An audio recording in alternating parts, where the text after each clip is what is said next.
Hey, yo, what is up, guys? It's your boy Tway here. Another year has passed, and my God, I gained another year in terms of my age, but I still look young as hell. Either way, I've done an account review in the past about where I was with my own account. Funny enough, it gave me a lot of perspective on what I actually had, and I just rewatched it, and it was funny to me to look at it. But now the biggest thing is, what do I gain? What did I gain in a year? And how much have I gained? And what are the plans for 2021? So first and foremost, let me wish you guys the best. I've had so much support this past year. We started out becoming a C rater, done our thing, and unfortunately Vespa didn't like the format that I used, aka I curse a lot. I still will. And yeah, they didn't think I was as family friendly, so that was pretty sad. But hey, I got over that, and we're still making content anyway, and we're still, you, me, everybody else, we're driving this community to hopefully something big and something better, and I try to help people out as much as I can. So within this year, I had to start my internship. We passed the whole coronavirus, and it's still going on, which affected a lot of our lives, and luckily I had something to play. So no cases, a lot of things has happened, but let's just check the account out and how far I actually got within this year. So first and foremost, we almost hit the 1,000 days. We got some 96, 69, and 95 days. Somehow my consecutive login days, they got messed up. I don't even know. It was nasty. Terms of battles, we have a lot of battles over here. This didn't change. I maxed everything out here, but before this, I used to be a challenger. Now I am a champion. So if I get to take something home at 2021, I became a champion. That is nice. As for everything, we got so many unique weapons and unique treasures to 5-star, and so many artifacts over there. There's not enough to count. We got 95 heroes in the building, all of them maxed out except for one. Joke, there's 2 of them that I don't have, and which I will probably never get. To just show you who the lost sons and daughters are, we got Green Marie and Talisha in the building. I don't need these characters at all. And to show you guys an overview of what I gained in the past year is a lot of 5-star unique weapon. Oh, so previously on the year, I got myself just one, which was Chase's A2 plus 18, and nowadays I'm rocking the A2 plus 20 on several of my characters. And believe me when I say this, the next coming year it will become even more ridiculous, right? I'm still figuring out whether I want to go for Nikki, Lilia, get my Lucius up to speed. Where the hell is he? Either way, there's so many things that I want to work on but probably won't get the chance for, and they will add up to the rest. We got Evan A220 absolutely broken. And even in terms of unique treasures, like I got so many 4 and 5 stars lying around that I just lost count. So what was the route that I initially took in 2020? We started off with a very nasty game mode that I thought at the start was going to be the one that would allow me to compete with the other people. And that content is Eclipse. Now you cannot see it right here, but my best wave is 74. That is absolutely nasty because the amount of gold ethers that you get is insane, which automatically meant the character that I worked the most on was my Celine. Now Celine is an absolutely gorgeous lady, and she has been working for me quite well. With that hero came another one, and that is my Glenwis, and luckily now I have this done pretty nasty. The only thing that I'm lacking is the TM gear, and I lack any soul weapon of any kind. Afterward, I worked myself on that Fall of Frey like everybody does and everybody should, because she is currently the most broken healer in the game, and I'm hoping that Shay will take her place at some point, because I got her at a 5-star, and I just definitely don't use her anymore at this point. I just hope that they will buff her to a point where she becomes viable again, because look at her, she is cute. Now, when it comes to artifacts, I got a gazillion right now because I have a very gimmick that I invested my cash into, and that is have an unlimited amount of stamina. Now, if you guys do want to know this, I don't want to make this as public as I already did because it made a lot of Japanese people angry as hell. But you can get yourself full on stamina, never depleted, and just get yourself a lot of artifacts in the process. So look at where we're at. We got a lot of 5 stars. Looking at a pocket watch 5-star, and still golden mask is still a 3-star. I don't even know why. Book of the Man 5-star. Oh, never mind. I got another 4-star. We got this one a 5-star. Oh, guess what? I got another 2-star right here.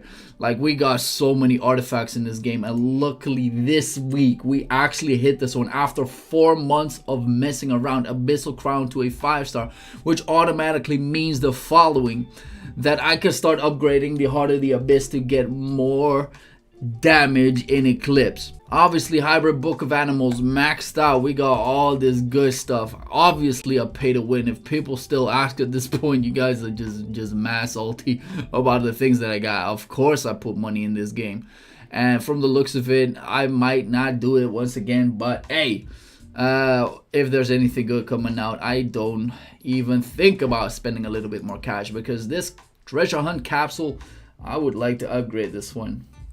Another funny fact to note is I started out with the A2 plus 18, not even exceeding like 655k attack. But here's the thing: if I give him the maximum damage, it becomes so much easier. Now, Rebel Claws is not even up to the A2 department. He's a plus 15, and he nearly has the same attack as Chase had before. Looking at my Gladi, 1.1 millions. Like, all these characters gained so much over this course, over this period of a single year. And I'm mad curious about what is going to happen next. Now, one of the things that I made a mistake on, I wouldn't call this a necessary mistake, but I got so much investment into his Solid.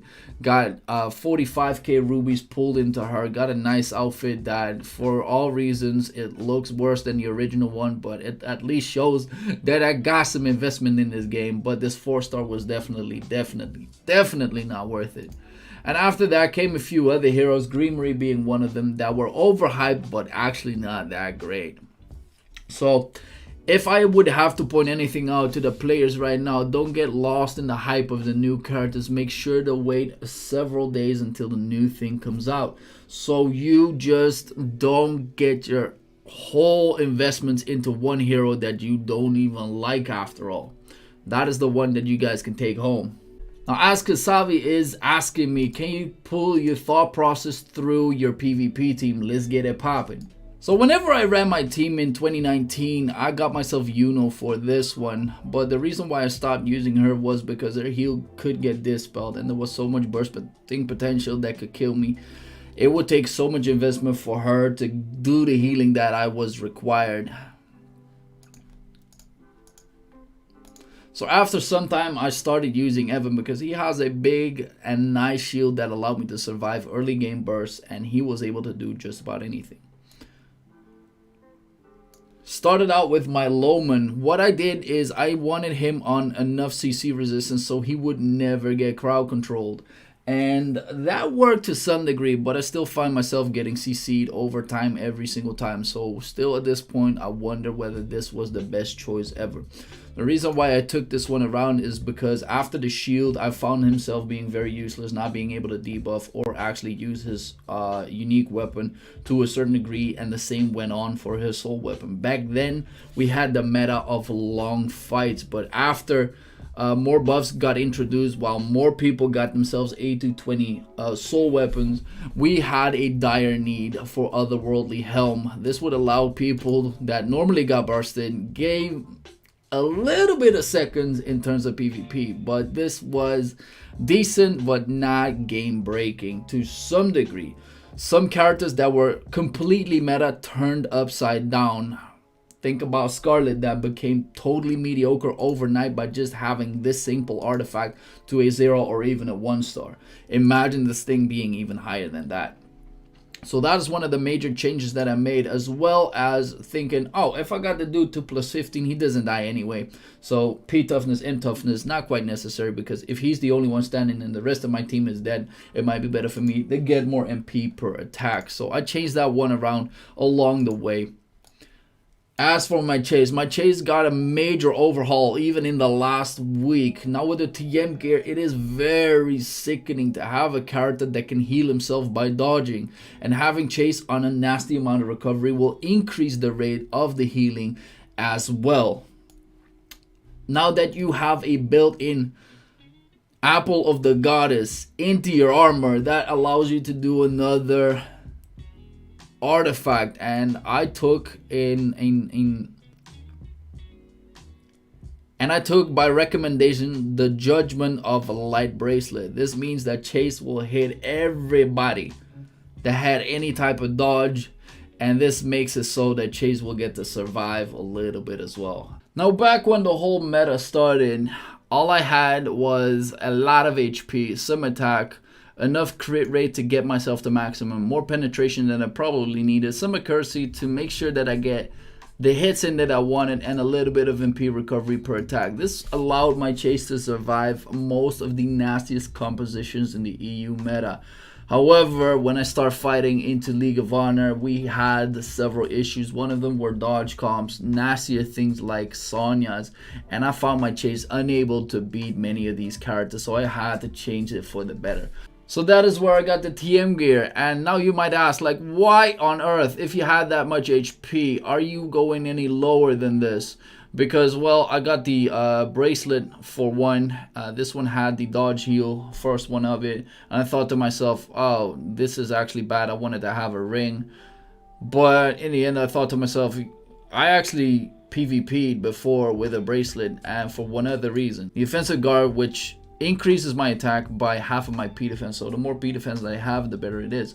Obviously, if I upgrade this to the reclaim gear, the P defense will become even more. And if I look at the sheer basis of this, it already almost exceeds 100, which is nasty. And I do believe that if I upgrade this to reclaimed, it will actually exceed 100k P defense. So I thought to myself, let's just try it out. Let's see if I upgrade it. And I found myself actually being able to work this team very well, and my chase hasn't died ever since, and that is nasty. I do still lose from time to time, but my win rate has significantly increased. Another one that I kept on changing during the whole season was my Kane. Obviously made him to a 5-star A220. Still haven't figured the time out if I wanted to upgrade his UT, because it would only help in Eclipse, only in PvP, but I don't feel like it was really worth it.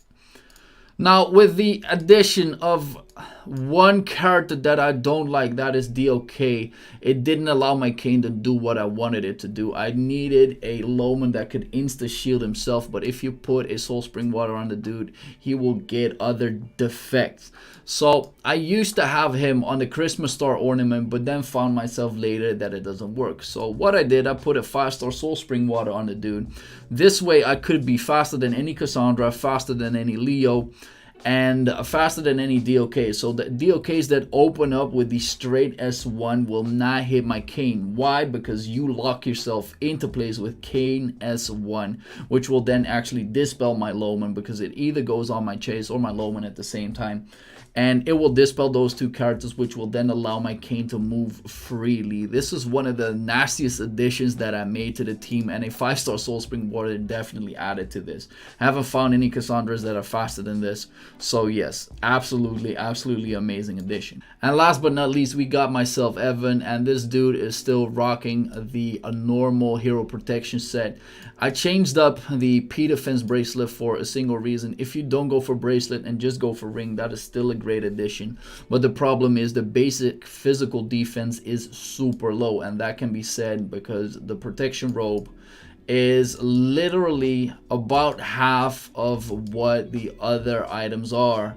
So having a bracelet in there, lots of HP, and enough attack to come by, this is absolutely insane. Now there's two additions which I tried. One of them is the Tarot Card of Loss, but that only really adds to the shield itself. So what I found is get the shield up as fast as possible, and then have ways to either dispel on the dark versions of these skills to either lock people down or dispel whenever necessary. So I found myself using this Christmas star ornament on my Evan. Is it overcommitted to some degree? Yes. Would I rather have this on another character? Obviously, because we have another character that is up there that would definitely like to have this in terms of PvP.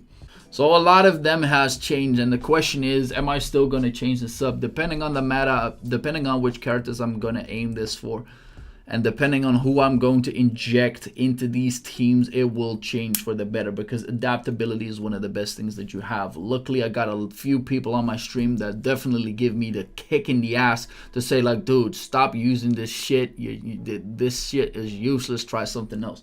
And that will give me the ideas to rip off if I cannot even come up with them myself. So one of the things that I haven't done completely yet is I've got all of the trials except for the trial of flow. I haven't made myself a single character that does what it needs to do. I'm going to probably upgrade my Lilia within now in a few months to 8-20, which will allow me to burst this thing down super fast. Alrighty, so for the other content that I still haven't done yet is I got the little Shockman in, no problem. But when it comes to big Shockman, I still haven't done the last one. But that is also where Lucius is coming up with all of the cooldowns, knowing that he will have 100% uptime on dispels, which means that all of the nasty phases that are coming out of Big Shockman will be reduced to absolutely 0. Alright, as for the teams that I use in my TM raids, there's obviously some things that I use.